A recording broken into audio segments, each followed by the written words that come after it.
Storytime.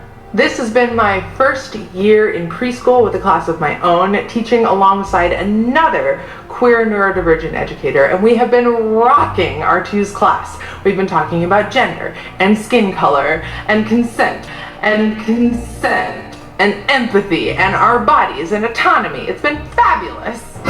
Storytime.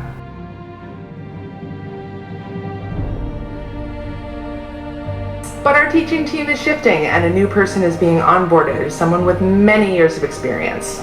So today at the lunch table, when the topic of gender and genitals came up, one of our students plainly looked up and said, "Well, I'm a girl today, but I know that teacher Co isn't." "No, they're NB." And the look on the incoming teacher's face was priceless. She was shocked in a good way, and she just looked around at the two of us and said, "This class is incredible and I am so impressed." Take your kids away from these people. Take your kids away from these people. Mom, can you pick me up? I'm scared. You know, I'm curious how we got here. Did we just kind of quietly slide into this, or did you, with the former administration, was this a talk? Was this a subject? Did you see us headed in this direction? No, it's a good question, and no, we didn't see it heading in this direction. I think this movement has been emboldened because now you have a Democrat president, a Democrat administration. They feel a little tailwind behind them. But it is a slow fade that's been happening in our schools, and we've got to broaden this out to what all is going on outside of Loudoun County here in New York City, where parents were paying $55,000 to send their kids to the Dalton School, the kids' first graders. 6-year-olds were showed a cartoon about self-pleasure in their anatomy. 6 years old. This happened in Connecticut as well. In Loudoun County, a Christian student was forced to basically sit in a broom closet because he didn't want to partake in this, be taught about transgender policy. That should be at home, not for the teacher to do. This is a very scary place in society where our kids are being taught a set of values and principles by their teachers when all they need is an education, which is why I say, done with private school, done with public school, parochial school, because at my all-girls Catholic high school, you wouldn't have been lectured on morality like this. It's interesting because the Supreme Court decision that came out today had to do with free speech by students, and the Supreme Court said, quote, "Public schools are the nurseries of democracy." As you can see in the title above, and I watched this yesterday and I was absolutely mind blown. So shout out to James and shout out to my boy Black Hannity. So y'all need to follow Black Hannity. He go hard, man. He's the investigative reporter that confront this lunatic in the streets and give him a taste of his own medicine in a very respectful, lawful, and peaceful way. So California teacher, it's in Sacramento, California. He admits that he's indoctrinating kids to be little commies. So all this, it's a conspiracy theory. The conservatives are just saying that they out here changing kids. No, they are. If this guy doesn't get fired, I don't know what to do. Am I going to have to go to Sacramento? We're going to have a 1 million man march? There's no way a teacher, conservative or not, even if he's conservative, in no way a teacher should be indoctrinating any kids and saying the things that this teacher said. Don't listen to me. Roll the film. I have 180 days to turn them into revolutionaries. How do you do that? Scare the F out of them. I have 180 days to turn them into revolutionaries, scare the F out of them. Listen to them. Organization that is under the banner of Antifa is very loosely organized, right? So that, yeah, when there's like right-wing rallies and stuff, then we'll create an opposition to that. Yeah. Beautiful. Where would he go to connect to some of these organizations? I post a calendar every week. Awesome. Then and I do it for extra credit, so they get points for doing it. So that encourages them to do it. And I've had students show up for protests, community events, tabling, food distribution, all sorts of things. When they go, they take pictures, they write up a reflection. That's their extra credit. I have an Antifa flag on my wall. And think about this. Look at the amount of propaganda in this dude's classroom. Antifa, by all intents and purposes, is a domestic terrorist organization. Antifa being on his classroom wall is the same as somebody putting the KKK on their wall. Why do you say that, Mr. Tatum?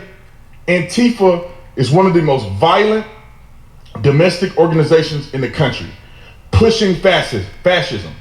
They fight fascism with fascism. They are, bludgeoning people. They're burning stuff. They're hitting people in the head with rocks, urine, fighting police, injuring police, literally trying to trap police into a precinct and burn it down. And they tried to do it at the Capitol building in Oregon. This is a domestic terrorist organization. And they are no different, in my opinion, than the KKK. The only difference is people are more equipped to fight back against them than the KKK against black folks. But boom, look at this. This is what LGBTQ and all this stuff. This is what they pushing your kids. I'm gonna let it play, but let me just do a commercial break for y'all. Parents, what are you doing? Why aren't you up here? All right, I'll save that for the end. And a student complained about that, and you said it made them feel uncomfortable. Well, this is meant to make fascists feel uncomfortable, so if you feel uncomfortable, I don't really notice it. Like, maybe you shouldn't be aligning with the values that this is antithetical to. So, the Cultural Revolution in the 60s was fixing the problem that came about after the economic one. It ultimately failed, right? Look at this. He got the biggest communist in world history that killed more people than just about any dictator of a communist country. Innocent people. Like they are coming for my job. Yes, they should come for your job. I don't care if you're conservative, I don't care if you're liberal, libertarian. You should not be pushing an agenda and making a statement that you're gonna force your children into being activists for your cause. And how do you do that? Scare the F out of them. There's no place for that in the school system. I don't care who you are. They shouldn't do that for Trump. You shouldn't push no agenda. Black Lives Matter. You shouldn't push Blue Lives Matter on people.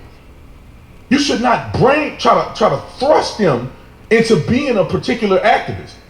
Nobody should do that. When you at school, you're supposed to be teaching mathematics. You're supposed to be teaching them how to read. You're supposed to be teaching all of the skills that they need to be successful to move to the next level. Nobody gives a flying flip about your personal beliefs in politics. If you're a history teacher, you should be teaching history. Nobody give a F about how you feel about history. You should be teaching what the books say about history. It's not your personal opinion. And if you're going to thrust your personal opinion, you should preface it by saying, this is my personal opinion about this situation. It makes me upset, man. It makes me upset at military, teachers, police. Take your uniform off and go home and be an activist. When you are on your job, getting paid by the taxpayer dollar, you're supposed to be impartial. You're supposed to be executing the job description that you sworn to be a part of. Your personal beliefs don't matter when you're in the school system. It doesn't matter when you have the uniform on, pulling people over on traffic. I'm probably the biggest Trump supporter there is. But Trump ain't got nothing to do with pulling you over on a traffic stop according to the Constitution and the laws that are of the state or municipality. That's the only thing I'm worried about. I don't care nothing about you being a fascist. I don't care about you vote for Hillary. That ain't got nothing to do with me. Did you break the law or did you not? I could care less about your personal beliefs. And when I get home and I'm off the clock and I don't have my uniform on, I'm going to tell you all about what I feel in my personal life. Other than that, you should be fired pushing an agenda. You should be fired if you're in the military with your uniform on, pushing an agenda. End of story. Comment in the comment section. Let me know what you think about it. Am I crazy? Am I on or something? Y'all need to contact these people. I'm going to put all the links in the description section. These videos that I saw from Project Veritas, and also the contact information that you may want to be involved with, especially if you live in Sacramento. I love you guys. See you on the next one. I'm out. The second thing is, the reason why my daughter is standing behind me is because my job as her parent is to protect her from anybody that has ill will towards her. So being that this is her first year at this high school that is world renowned and everybody knows about this school, is so perfect and everybody does everything right, the first time my daughter tells me and she goes against my wishes to come out of a classroom that's disruptive to her well-being, I have an issue. I am very articulate. My children are very well read. They speak their opinion. They make sure that they are clear in what they do and do not like. And for the fact that my 17-year-old daughter had to come to me and said, "Mom, you don't understand. Let me explain." This means that in 2 weeks, in 13 days, he was allowed to change my daughter's mind about some fascist crap that y'all have let in this school. I'm tired. This is ridiculous. I'm from Texas. So this don't go on in Texas. This does not go on in Texas. They're 2 grades higher than California, period. So to think that my very sound-minded daughter would go against me and my wishes and our values in our home to be able to go and support this man and he is putting her in harm's way, what the hell are y'all doing? I'm tired. How long does it have to go on before somebody says something?